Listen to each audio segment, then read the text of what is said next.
Hi everybody, welcome. In today's quick tips, we're going to be giving you 5 pro tips on making a hummingbird haven in your garden. From little water features like this little fountain here, to waterfalls, to beautiful plants. Amy has a zinnia there before you. And we're going to go over also layout and some other things you can consider. So, you all ready to dig in? Sure am. Let's grow.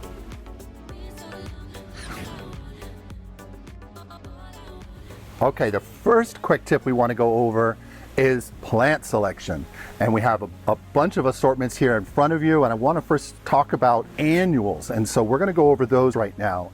And the ones that we want to mention for you is zinnia. There's one that Amy has in her hand, this beautiful orange zinnia here.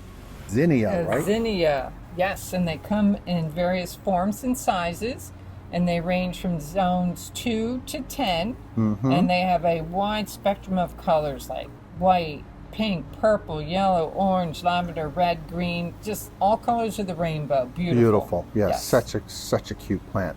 The next annual we want to talk about is petunias. Stephanie has a beautiful one there, a bicolor, right? And then there's that purple one right in front that Amy's pointing to. So pretty. Major hummingbird attractor, wonderful plant. They come in red, white, yellow, pink, purple, a whole bunch of colors, even bicolors. Red is a very good one because it's a natural hummingbird attractor, that red color, and it's very trumpet shaped if you see from the flowers, right, Amy? It's very, very pretty. These are not going to get that large, and they prefer full sun to part shade, and they like a well-drained soil. Now we're going to show you some more annuals that you can consider for bringing in hummingbirds, and then we're going to talk about perennials. All right, our next one is begonia, and these grow generally in zones 9 through 11, and they like part shade. They come generally in the colors of pink, red, and white. Yes. And we also have the kufia, and this is like a bushy annual. It can be a tender perennial, and it has this distinctive red-orange tubular flowers. Really pretty, and it grows best in zones 9 to 11, but you can get them to grow as a potted plant further north. On perennials, let's start with pentas. Red is a great attractor for hummingbirds. They love lots of bright colors, especially red. And you all, I'm sure, have had these in your yard because they're just so available at so many places and they're so easy to grow. They grow best in zones 9 to 11. They come in red, pink, purple, white. They get to about 2 feet tall and they're very easy to propagate, but they prefer more of a full sun to part sun, but they're beautiful hummingbird attractors. Another one that's a classic that is just great is the yellow lantana, and Amy's going to point to that in the front there. Super tough, great hummingbird attractor, has these tiny tubular flowers, and this plant grows best in zones 9 to 11. And now we're going to show you some other perennials that we don't have on display right here, so you can consider them for your garden. Next one I want to mention is sage. Tropical sage is a native to Florida, but there's other types of sages you can get, and they're wonderful butterfly attractors. So they're going to grow from zones 5 to 11, depending on the one you get.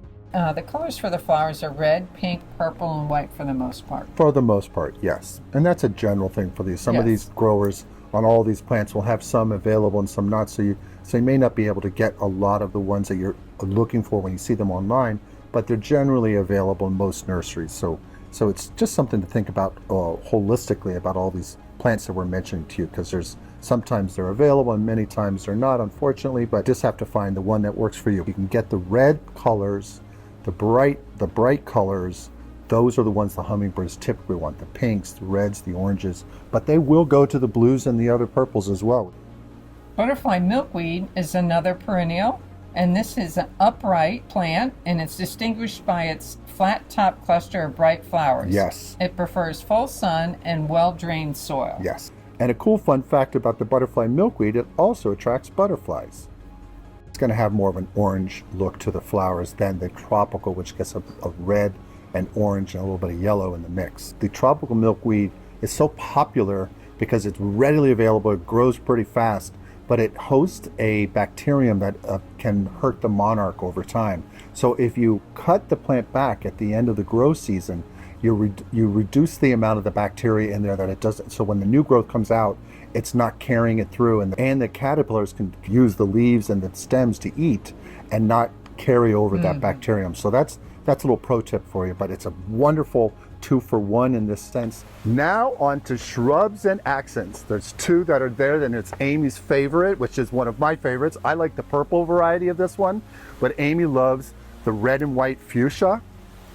Red being a very big hummingbird attractor, and it's just exotic. It's like that and the passion flower, the purple passion flower, maypop. That's such a super exotic plant, but this fuchsia is a major hummingbird attractor, and it's just an amazing accent for your garden, as well as the canna lily that we have there up there that Amy's showing, that beautiful yellow flower.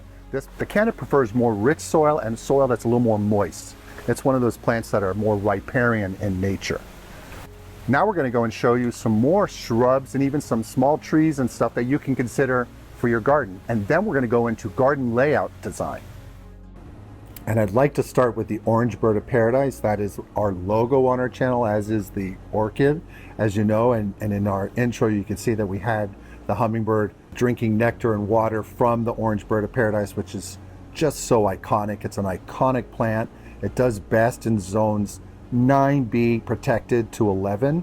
Just a wonderful, vibrant orange and blue flower, and the plant is just so exotic looking. It does grow to about 3 to 4 feet overall, but it's not a fast grower, and it prefers full sun, but I've seen them and planted them in part sun, and they do well. Now, another favorite of mine as a shrub, a small tree can grow from 3 to 10 feet, depending on how you grow it, is the powder puff plant.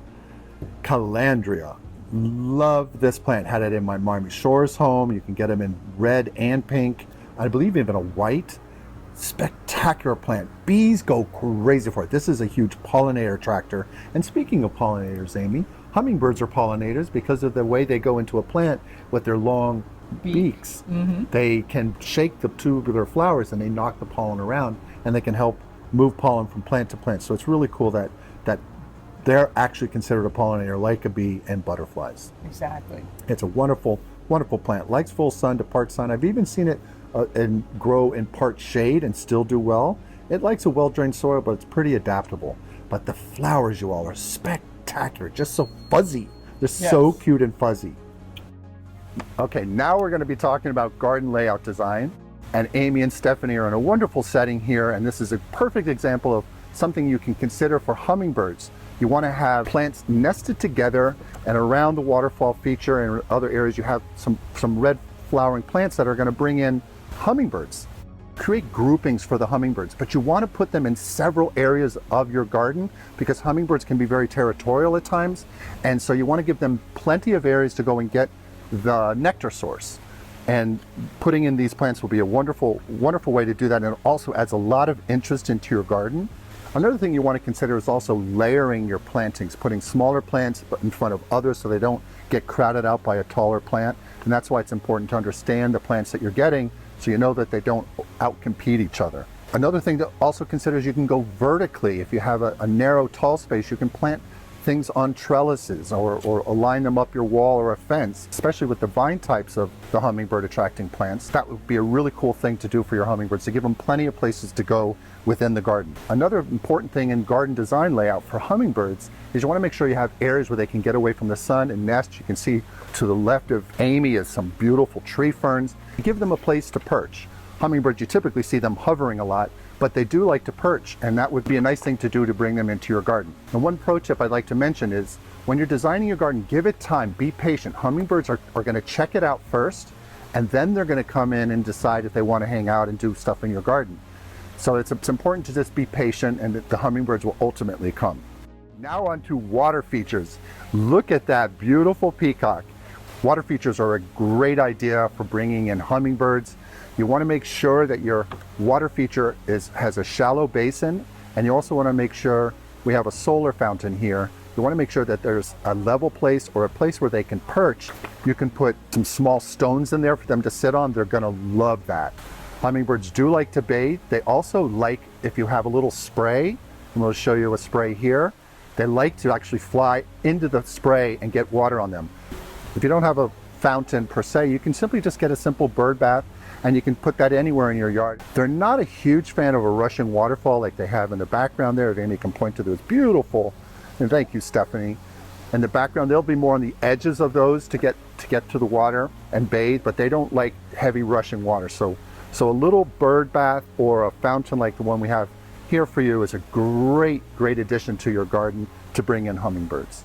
The next one is feeders. Real huge hummingbird attracting magnet for your garden, and you want to have them several places in your garden, not just necessarily one. Give them several, and you want to put that in a shady location if you can, and it's important to not move them. Once you find a spot in your garden, try to keep it there, because hummingbirds are very spatially aware of their surroundings, and they'll know to go back to that space. But if you keep moving, it's going to take them a while to come back and find it. So if you have a good location in your garden that you want it there, keep that there, but give the hummingbirds several nectar feeding stations, and they'll just love you for it. And the last quick tip we want to mention to you is doing proper maintenance. You want to tend to your hummingbird garden. If some of your plants aren't doing well, you want to make sure you change them out. If you have an infestation, you want to use safe measures. You don't want to necessarily spray insecticides. That's not good for hummingbirds. It's not good for pollinators. So you want to use ladybugs if you can. And ladybugs are just great natural predators to many of the insects that attack these plants. Just great at taking care of some of these pests in your garden.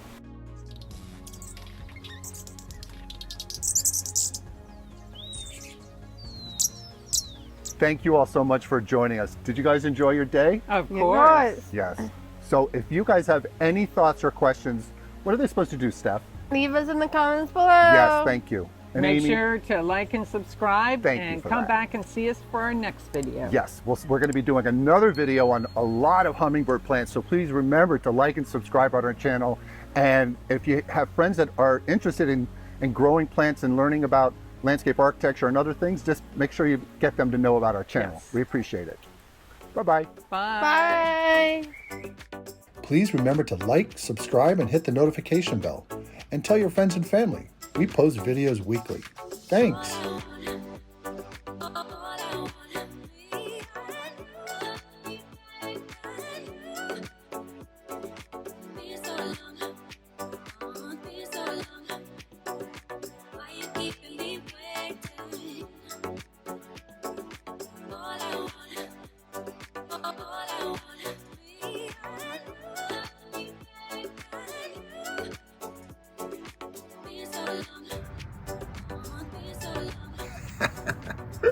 Thank you, Stephanie. Thank you, Hummingbird.